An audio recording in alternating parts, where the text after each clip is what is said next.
think it leads us nicely into the next area or topic is, we've touched on this. There's different types of incentive programs. There's different ways you can incent. There's different motions, whether it's upfront or it's back end. How do you decide really on what kind of incentive is going to move the needle for a specific objective? And so I think we'll start with you, Laura, on this one. And the question for me would be, if you're thinking about, here's your business strategy, here are the goals and objectives you want to achieve for the year, how do you decide, or what process do you go through? What kind of incentive will be the most effective in a specific scenario?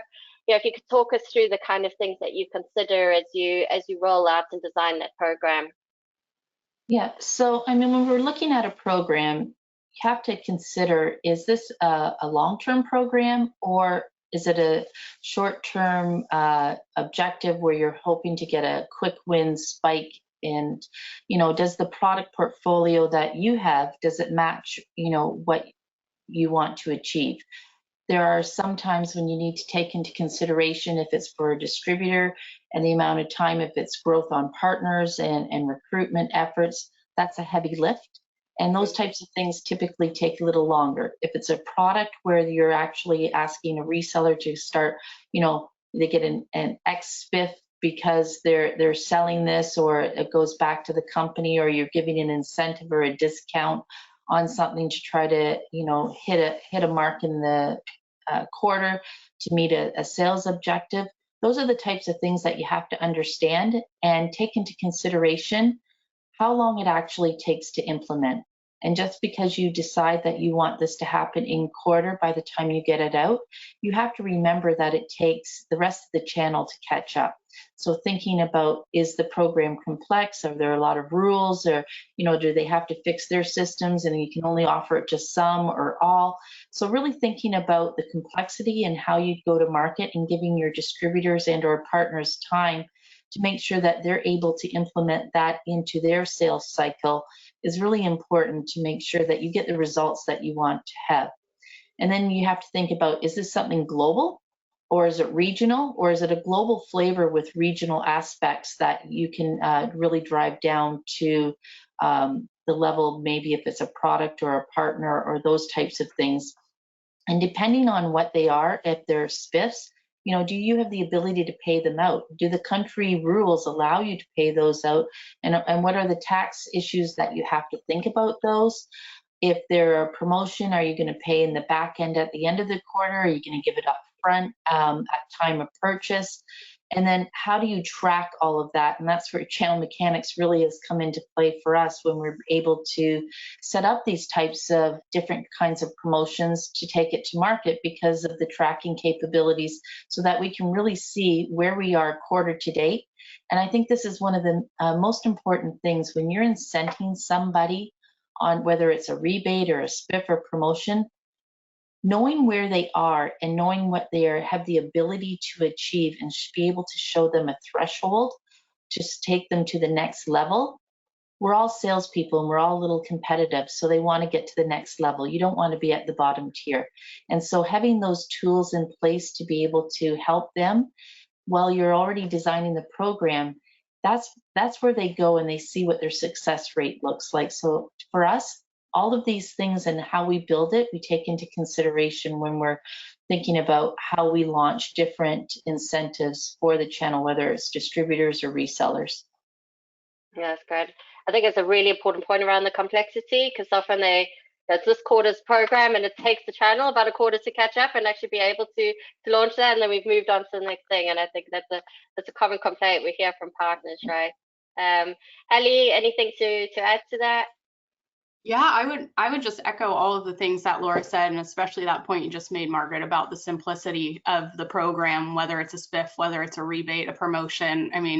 We always try and put ourselves in our partner's shoes and think about all of the different vendor spiff programs or rebate programs that they're trying to balance and keep track of. So simplicity is really, really key for us. And then Laura, I think you mentioned this, but similar for us too, it's a mix of what we do and which types of partners are eligible, spiffs for obviously some of those run rate activities that we're expecting, or if we're looking to see a spike in a certain activity from our partners, aligning those regionally. I like what you said, Laura, of a global flavor with regional variation. I think that's very true for all incentive programs, because it's not a one size fits all. Usually on our end, we're using the spiffs for more of kind of those short-term goals that we're trying to achieve, and then for more of like a long-term partner investment, growth plans with our partners, we're looking more at the rebates for top-tier partners, meeting eligible requirements, KPIs, and then kind of paying them back as an investment in their business, and they can choose how they use that payment towards their bottom line. Are they paying out their sales teams as an extra bonus, whatever it may be. But for us, definitely a mix. But I think key to all of it, like you mentioned, Laura and Margaret, it has to be easy to follow. Which is hard to do, right? It's excellent. Kenneth, anything to add to that?